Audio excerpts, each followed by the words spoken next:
remained a constant, then what impacted the polls? And it's driven by identity politics. We're going to cook today. Okay. Is an Indian recipe. Yes. Because Yes. you are Indian. Yes. Yeah. And you all helped us win in 2020, and we're going to do it again in 2024. What would Trump have to say about Kamala's qualification? Well, you know, she's flip-flopping, Greg. I mean, these are flip-flops. And Indian people and blacks wear flip-flops, which is good. Waltz made himself fair game, since his only attack was that the other guy was weird. Because everyone is weird, the more you get to know them. It's why marriage is a commitment. Over time, both spouses realize we're all bat crazy. But there's weird and there's dangerously insane. And that's thinking children can decide to have themselves castrated. And Greg Gutfeld walked onto that stage and delivered a full-on comedic demolition of Kamala Harris and Tim Walz. And the audience was not ready. With razor-sharp sarcasm and perfectly timed jokes, he exposed what he sees as the biggest weak spots in their political playbooks. From Kamala's famously circular answers to Walz's soft-touch leadership style, nothing was safe. If political spin had a face, Gutfeld slapped a punchline right on it and never looked back. CBS's 60 Minutes was caught editing their interview with Kamala Harris to make her look better. It's a shocking ethical lapse. Mike Wallace must be rolling in his grave. Not over this, though, but that his son is Chris Wallace. I think it's very important, as you have heard from so many incredible leaders, for us at every moment in time, and certainly this one, to see the moment in time in which we exist and are present, and to be able to contextualize it, to understand where we exist in the history and in the moment as it relates not only to the past but the future. You know, that's some bad weed. Generally, when people get high, they actually have some interesting thoughts. Not her. If you're enjoying this sharp breakdown so far, don't forget to like the video and subscribe. More moments exactly like this are coming. Gutfeld didn't just show up that night. He arrived like a comedian, locked, loaded, and running on pure sarcasm, with a grin that basically said, "This is going to sting." He set his sights on both Kamala Harris and Tim Walz. This wasn't just a roast, it was a full double takedown. And by the time the dust settled, the political stage looked like it had been hit by a comedy wrecking ball. Kamala Harris has created her own scented candle. And just like her, it gets lit every night. She's a drunk. He opened with Kamala Harris, the vice president with an extensive government resume and a speaking style that Gutfeld compared to a glitchy GPS. He zeroed in on the unusual rhythm of her public remarks. Those carefully constructed phrases that twist, loop, and spiral like a freestyle rap that lost the plot halfway through. Every time she speaks, he joked, you genuinely cannot tell if she's making a policy point or performing spoken word poetry at an open mic night. One of them at Politico says it's like Waltz's wide eyes showed his passion and emotional intensity. Can we show that? There is his wide eyes. That humans would widen their eyes to convey that danger is close. What emotion are you getting from that? Sorry.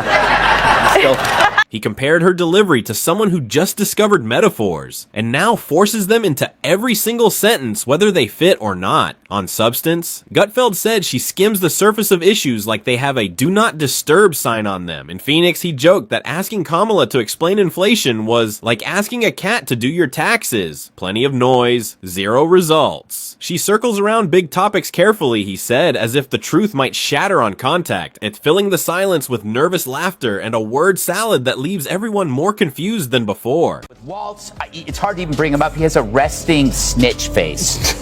You know? I mean, he forfeited his man card during COVID and the riots. And you're right. And also, at that diner, of course, he left early.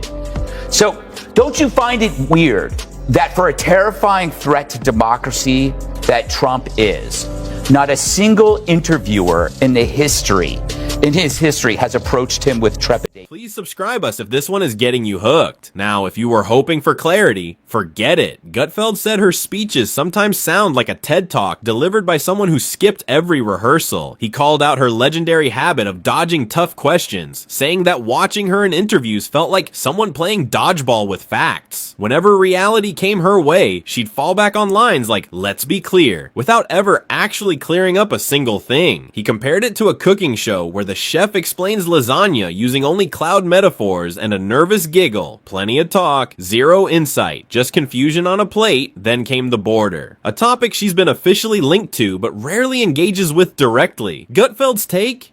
It's like a gym membership, technically there, almost never used. He joked that she treats the border like it might sort itself out if left alone long enough, and that she's more likely to appear on Mars than anywhere near it. When immigration does come up, he said, she handles it with all the urgency of a distant weather update on a Tuesday afternoon. I want to see this in slow motion. You'll see Waltz extends his hand to his wife. She grabs it. They shake. He pulls her close and then goes in for that non-friction hug, all the while still shaking her hand. I wish there was a word to describe that. Oh, yeah, weird. Just when the audience thought the hits couldn't get any sharper, Gutfeld pivoted to Tim Walz. If Kamala brings the confusion, he joked, Walz brings the hesitation. Gutfeld described him as the kind of leader who strolls into a crisis carrying a clipboard and walks out with nothing but a shrug. Under his watch, he said, Minnesota started feeling less like a success story and more like an endless tangle of red tape. Gutfeld took direct aim at Walz's pandemic-era decisions, the kind that had everyone sitting through Zoom calls, mask updates, and mixed messages that changed week to week. He painted Walz as a captain drifting aimlessly through his own rules, like a DJ playing tracks nobody requested. Gyms closed one day, open the next, but only under bizarre conditions. Health policy under Walz, he joked, felt like it was written by a panicked committee running entirely on chaos. As a teacher, my number one responsibility in the classroom is the safety, security, and belongingness of every single child in that room. These are children my son's age, a 4th grader, a 10-year-old who just wants to go to the bathroom. And their identity is they are male or female, and they just go in that bathroom and use it. End quote. Sounds so folksy, you know? Belongingness. Yeah, they'll be belonging in therapy with this guy at the helm. And on the crime surge, Gutfeld did not go easy. He said Walz treated the rise in violence like a rumor he was hoping would quietly disappear. Minnesota's major cities descended into unrest while Walz responded with meetings, press statements, and what Gutfeld called a steady expression of mild concern. He described Walz as someone who read the leadership playbook, but in reverse. Starting with blame, skipping action entirely. Watching Walz speak to reporters, Gutfeld joked, felt like a substitute teacher trying to explain quantum physics to a room full of kindergartners. Awkward, lost, and completely out of place. He also mocked his flat public presence, calling it soggy mop dull, and saying his vision was about as sharp as a bat's in broad daylight. Waltz didn't lead, he stalled. He didn't decide, he delayed. And when problems exploded, he acted like someone else had hidden the fuse. Question of what can be unburdened by what has been. We see what can be unburdened by what has been. To see what can be unburdened by what has been. Believing in what can be unburdened by what has been. What can be unburdened by what has been. What can be unburdened by what has been. What can be unburdened by what has been. Having faith in what can be, unburdened by what has been. See what can be unburdened by what has been. To see what can be unburdened by what has been. You know, if Kamala gets dementia, it would be an improvement. Things are about to get very intense from now, so hit that subscribe button. Now, Gutfeld wasn't even close to finished. He circled back to Kamala with the precision of a seasoned roast master. He brought up her time as California's Attorney General, arguing that her reforms often felt more engineered for headlines than for actual justice. He also took aim at her ever-shifting positions, joking that she's a political chameleon that constantly updates itself, like it's permanently connected to Wi-Fi. This administration and the spouse swapping of the VP and the president, we saw it before. Like, Dr. Jill didn't kiss Joe like that. Yeah. You know what I'm saying? And now he couldn't wait to get that full embrace. It wasn't a bro hug, it was a yo hug. And he put his wife in the friend zone. Yes. Which is always, that must have been a fun car ride home. Yeah. Why can't you hug me like her husband? I mean, it's weird. It is weird. You know, Joey, I think that it's okay to take Waltz's picadillos, if you call it, apart, because remember, he broke the seal by calling Vance weird, and we're all weird, including him. Yeah, we're very weird. Then came the legendary nervous laugh. Gutfeld pointed out her habit of bursting into laughter at exactly the wrong moments, almost like she's buffering in real time. He joked that Kamala's nervous giggle could power a small wind farm, and that it reliably shows up the moment she realizes she doesn't have an answer. Asking her a straightforward question, he said, is like setting off a Rube Goldberg machine. Complicated, noisy, and going absolutely nowhere useful. Then he swung back to Walz, because apparently there was still plenty left to say. He mocked Walz's deep reliance on task forces and committees, where every single issue, from violent crime to potholes, gets turned into another study, another panel, another delay. He compared it to piling up laundry and quietly hoping someone else deals with it. He also torched the education results under Walz's watch. Test scores dropping while funding poured into programs that sounded like rejected TED Talk pitches, leaving kids more fluent in buzzwords than actual knowledge. Kamala Harris is the Democrat candidate for president of the United States. I'll give you a second to come to. The border czar who couldn't find our southern border on a map of Texas now wants to be America's commander-in-chief. Kamala couldn't lead a campfire sing-along, let alone the country's armed forces. But does that matter? Not to the media. Now, they would like this framed as a team sport battle, left versus right, Democrat versus Republican.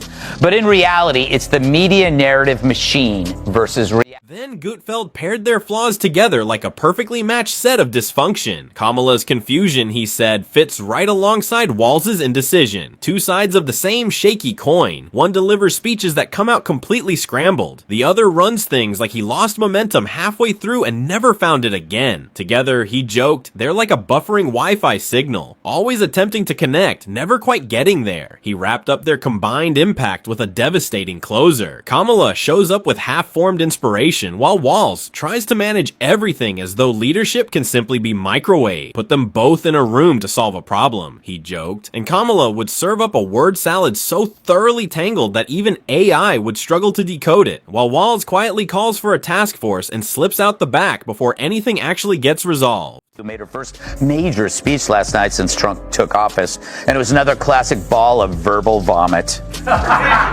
Here she is referencing a viral video of elephants. Watch. Who saw that video from a couple of weeks ago? The one of the elephants at the San Diego Zoo during the earthquake? Gutfeld also went after Kamala's carefully constructed public image, built, he said, like a shaky Jenga tower assembled from friendly interviews, glowing headlines, and polished empathy. He contrasted that with Walz's flat, unremarkable presence, joking that it felt like a 404 error trying to run an entire state. In his view, neither one truly leads, but both have become remarkably skilled at dodging accountability. What had the audience absolutely roaring? His comparison of Kamala's vice presidency to a group project where she barely shows up, but absolutely still wants the credit. Meanwhile, Walz runs Minnesota as if he's still sitting around waiting for the tutorial to finish loading. Speaking of former VP nominee Tim Walz, he joined Beto O'Rourke at a Texas town hall last night, and the estrogen levels were enough to give Chuck Norris menstrual cramps. I wonder, is our strength our diversity? Our strength is our diversity. We've been talking about this for years as a country of immigrants, and we let them define the issue on immigration. We let them define the issue on DEI, and we let them define what. Then came the knockout line, and it landed hard. Gutfeld argued that both Kamala Harris and Tim Walz are the living proof of what happens when style completely defeats substance. In his words, they're like a beautifully wrapped box with absolutely nothing inside. He called Kamala's laugh a national mystery. He said Walz's vision for the future is basically an urban legend, and that if Walz ever announced a bold plan, you'd need a translator, a dictionary, and a significant amount of free time just to figure out what he actually meant. He painted the final picture, Kamala at a podium, saying things that sound meaningful, until you replay them and realize they're almost entirely empty, and Wall's standing right beside her, clutching a binder stuffed with buzzwords, not even certain which page he's on. Together, Gutfeld concluded they're a duet with no melody, both talking, but neither one actually saying a single thing. And Gutfeld made one thing crystal clear. He wasn't finished. Because as long as Kamala keeps speaking in riddles and Waltz governs like he's following an instruction manual written in invisible ink, there will always be another headline to mock, another policy to laugh at, and another moment just begging to be roasted.